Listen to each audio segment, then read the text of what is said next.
আগুনে ঘি বা ঘিতে আগুন ওসব ব্যাপার নেই।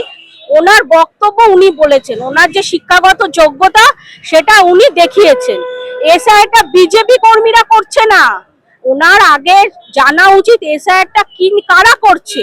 নির্বাচন কমিশন থেকে এসআইটা করা হচ্ছে, এসআইটা বিজেপি কর্মীরা করছে না। যদি গাছে বাঁধতে হয় তাহলে তৃণমূল নেতাদেরও গাছে, তারাও বিহলো হয়তো ঢুকবে, তাদেরও গাছে বাঁধা উচিত।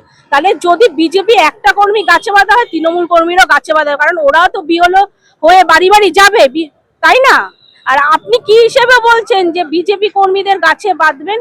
আপনার কোনো অধিকার আছে? আপনি কে কে আপনি যে বিজেপি কর্মীদের দেখলেই গাছে বাঁধবেন?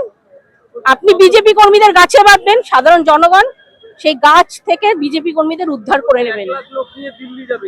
একদম একদম, আপনি যান না। আপনি 1 লাখ লোক নিয়ে দিলে, এর আগেও তো অনেক বড় বড় কথা বলেছেন, আমি পার্টি ছেড়ে দেবো, এই করে নেবো, সেই করে নেবো। একটা কিছু করতে পেরেছেন? একটা কিছু করতে পারেননি। কেন বলুন তো? কারণ আপনি অসৎ, আপনি চোর, আপনি দুর্নীতিবাজ। আপনি 1 লাখ টাকা, 1 লাখ লোক নিয়ে আপনি যদি দিল্লি যান তাহলে তো খুবই ভালো হয়, কারণ ওখানেই তো প্রমাণ হয়ে যাবে রোহিঙ্গার বাংলাদেশ। একদম প্রমাণ হয়ে যাবে কারা রোহিঙ্গা। তারা একদম কষ্টই করতে হবে না, কাউকে কষ্টই করতে হবে। আপনি 1 লাখ লোক নিয়ে যান, আর দিল্লি যাওয়ার পর কি কি হয় সেটা আপনার ভালো অভিজ্ঞতা আছে। আর দিল্লি পুলিশ কিন্তু ওয়েস্ট বেঙ্গল পুলিশ না, এটা মাথায় রাখবেন।